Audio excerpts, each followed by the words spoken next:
بسم اللہ الرحمن الرحیم۔ وائس آف بنت جمیلہ کی جانب سے معزز سامعین کو السلام علیکم۔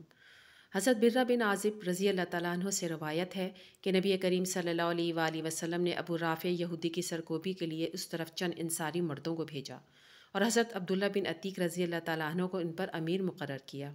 ابو رافع آپ صلی اللہ علیہ وآلہ وسلم کو تکلیف پہنچاتا اور آپ کے دین کے خلاف کفار کی مدد کرتا تھا اور سرزمین حجاز میں اپنے قلعے میں رہتا تھا۔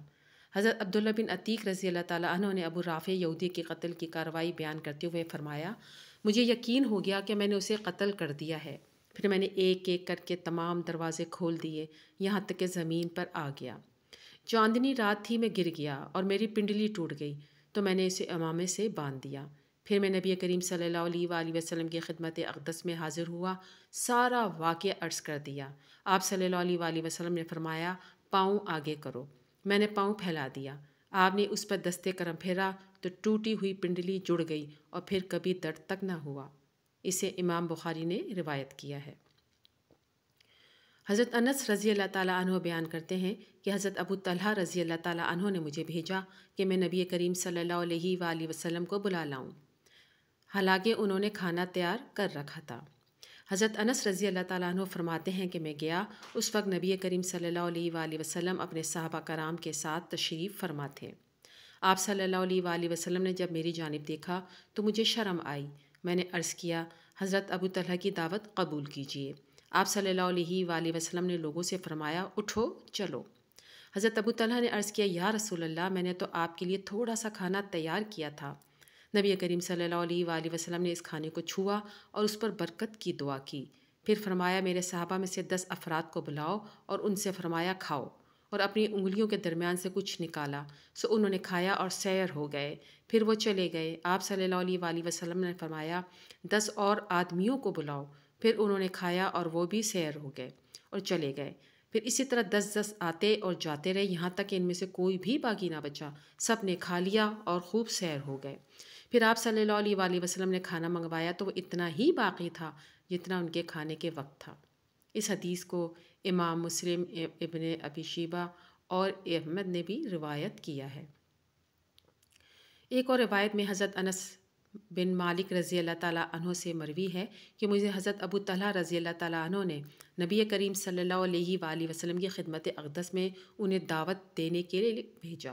اس کے بعد حسب سابق حدیث ہے، البتہ اس میں یہ اضافہ ہے کہ اس کے بعد جو کھانا بچا آپ صلی اللہ علیہ وآلہ وسلم نے اس کو جمع فرمایا اور اس میں برکت کی دعا فرمائی اور وہ کھانا پھر پہلے جتنا ہو گیا۔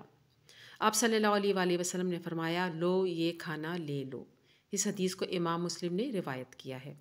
ایک اور روایت میں حضرت انس بن مالک رضی اللہ تعالیٰ عنہ بیان کرتے ہیں کہ حضرت ابو طلحہ رضی اللہ تعالیٰ عنہ نے حضرت سلیم رضی اللہ تعالیٰ عنہ سے یہ کہا کہ تم خصوصی طور پر خود ہی نبی کریم صلی اللہ علیہ وآلہ وسلم کے لیے کھانا تیار کرو۔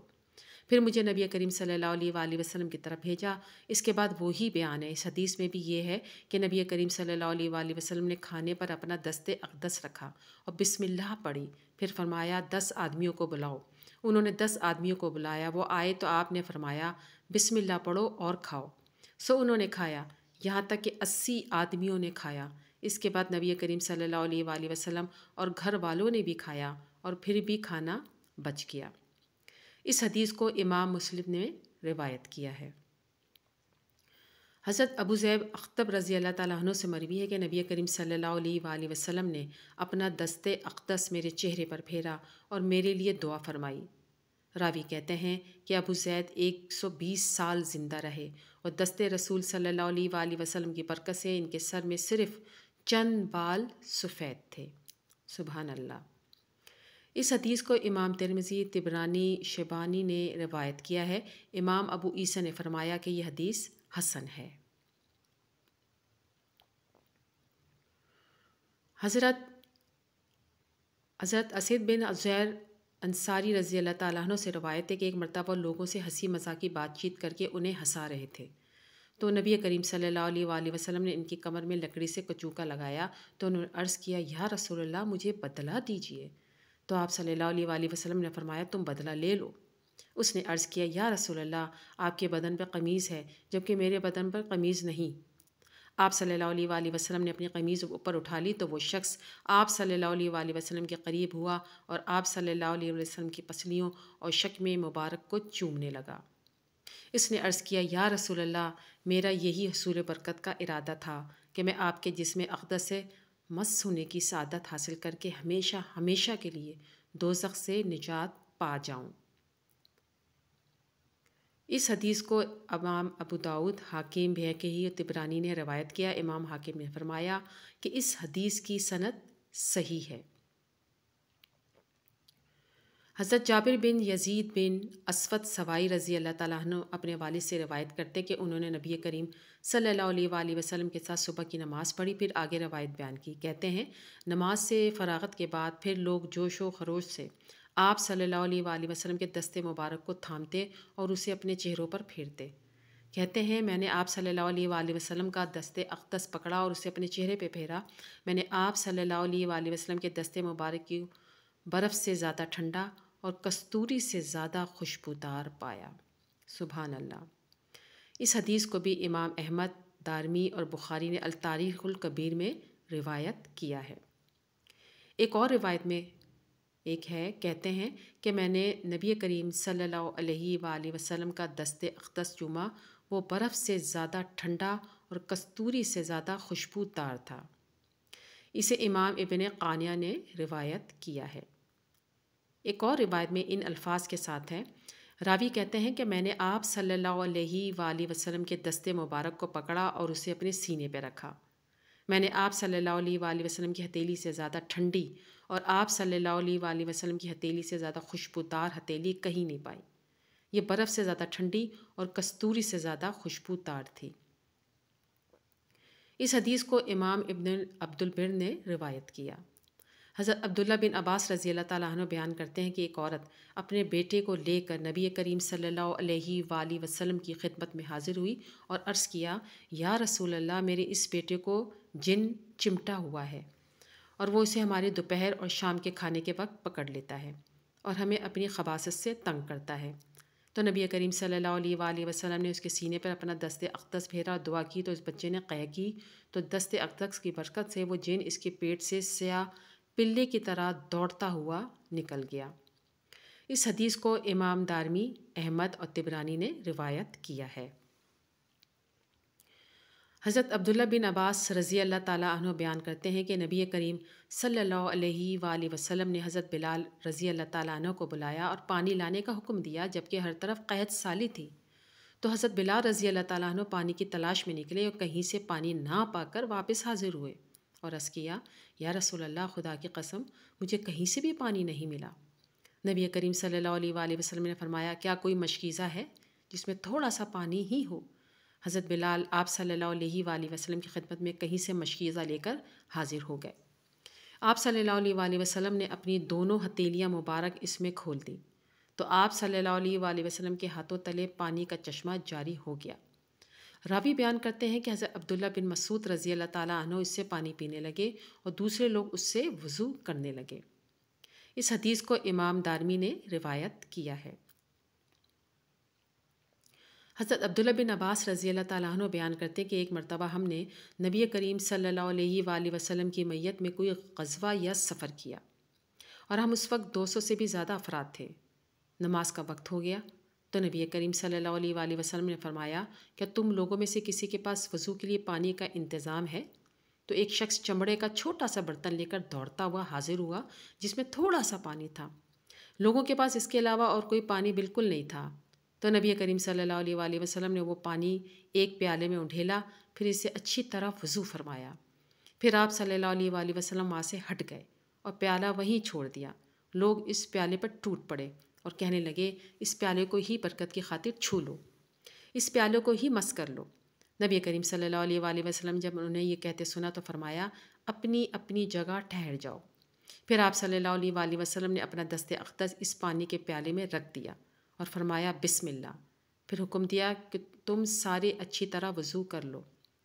راوی بیان کرتے ہیں، اس ذات کی قسم جس میں نے مجھے میری بصارت کے ساتھ آزمایا، بے شک میں نے پانی کے چشموں کو آپ صلی اللہ علیہ وآلہ وسلم کی مبارک انگلیوں سے ابل ابل کر نکلتے ہوئے دیکھا اور آپ صلی اللہ علیہ وآلہ وسلم نے اپنے دست اقدس اس پیالے سے اس وقت تک نہ اٹھایا جب تک وہ سارے لوگ وضو نہ کر چکے۔ سبحان اللہ۔ اس حدیث کو امام دارمی، احمد، ابن خزیمہ اور ابن ابی شیبہ نے روایت کیا ہے۔ حضرت جابر بن عبداللہ رضی اللہ تعالیٰ عنہ بیان کرتے ہیں کہ نبی کریم صلی اللہ علیہ وآلہ وسلم کے صحابہ نے آپ صلی اللہ علیہ وآلہ وسلم کی خدمت میں پیاس کی شکایت کی، تو آپ صلی اللہ علیہ وآلہ وسلم نے ایک بہت بڑا پیالہ منگوایا، اس میں پانی ڈالا گیا اور نبی کریم صلی اللہ علیہ وآلہ وسلم نے اپنے دست اقدس اس پیالے میں رکھ دیا۔ راوی بیان کرتے ہیں کہ پس میں دیکھ رہا تھا کہ وہ پانی نبی کریم صلی اللہ علیہ وآلہ وسلم کی مبارک انگلیوں سے چشمے کی طرح ابل ابل کر نکل رہا تھا، اور صحابہ کرام اس سے خوب سیراب ہوتے رہے، یہاں تک کہ تمام کے تمام لوگ اس سے سیراب ہو گئے۔ اس حدیث کو بھی امام دارمی، احمد، ابو یغلی اور طبرانی نے روایت کیا ہے۔ حضرت ابو زید انصاری رضی اللہ تعالیٰ عنہ روایت کرتے ہیں کہ نبی کریم صلی اللہ علیہ وآلہ وسلم نے مجھے فرمایا، میرے قریب ہو جاؤ، پھر میرے سر اور داڑھی پر اپنا دست مبارک پھیرا اور دعا فرمائی، الہی اسے زینت بخش، اس کے حسن و جمال کو دوام عطا فرما۔ راوی کہتے ہیں کہ انہوں نے 100 سال سے زیادہ عمر پائی، لیکن ان کے سر اور داڑھی کے چند ہی بال سفید ہوئے تھے۔ ان کا چہرہ صاف اور روشن رہا اور تا دم آخر ایک ذرہ بھر شکن بھی چہرے پر نمودار نہ ہوئی۔ اسے امام احمد نے روایت کیا ہے۔ حضرت زیال بن عبید بن حنظلہ رضی اللہ تعالیٰ عنہ بیان فرماتے ہیں کہ میں نے حضرت حنظلہ بن عزیب رضی اللہ تعالیٰ عنہ کو کہتے ہوئے سنا کہ میرے والد نبی کریم صلی اللہ علیہ وآلہ وسلم کے پاس آئے اور حنظلہ اس وقت بچے تھے، ان کے ساتھ تھے۔ حضرت حنظلہ رضی اللہ تعالیٰ عنہ بیان کرتے کہ پس میرے والد نے مجھے آپ صلی اللہ علیہ وآلہ وسلم کے قریب کیا اور عرض کی، یا رسول اللہ، میرے کچھ بیٹے بالغ ہیں اور کچھ ابھی نابالغ ہیں، یہ ان میں سے سب سے چھوٹا ہے، آپ اس کے لیے اللہ تعالیٰ کی بارگاہ میں دعا کیجیے۔ بس آپ صلی اللہ علیہ وآلہ وسلم نے اس کے سر پر دست شفقت پھیرا اور فرمایا، اللہ تعالیٰ تجھ میں برکت فرمائے، یا آپ صلی اللہ علیہ وآلہ وسلم نے فرمایا، اس میں برکت ہو۔ راوی حضرت زیال کہتے ہیں، میں نے حضرت حنظلہ کو دیکھا کہ کسی ایسے شخص کو ان کے پاس لایا جاتا جس کے چہرے پر سوجن ہوتی، یا سوجے ہوئے تھن والا کوئی جانور لایا جاتا، وہ اپنے ہاتھوں پر تھوکتے اور پھر بسم اللہ پڑھ کر اپنا ہاتھ ان کے سر پر رکھ دیتے، اور یہ الفاظ کہ یہ وہ جگہ ہے جہاں نبی کریم صلی اللہ علیہ وآلہ وسلم نے دست اقدس مس کیا تھا، اور پھر اس شخص کی متاثرہ جگہ پر اپنا ہاتھ پھیرتے۔ حضرت زیال نے بیان کیا کہ اس جگہ کی برکت سے اس کی سوجن فوراً دور ہو جاتی۔ اس حدیث کو احمد اور بخاری نے التاریخ الکبیر میں اور طبرانی نے روایت کیا ہے۔ امام حسمی نے فرمایا کہ اس کے رجال ثقہ ہیں۔ تمام دوستوں سے گزارش ہے کہ ایک مرتبہ درود ابراہیمی ضرور پڑھ دیجیے۔ ویڈیو اچھی لگے تو لائک کیجیے اور ثواب کی نیت سے اپنے دوستوں کو لازمی شیئر کیجیے۔ جزاک اللہ خیر۔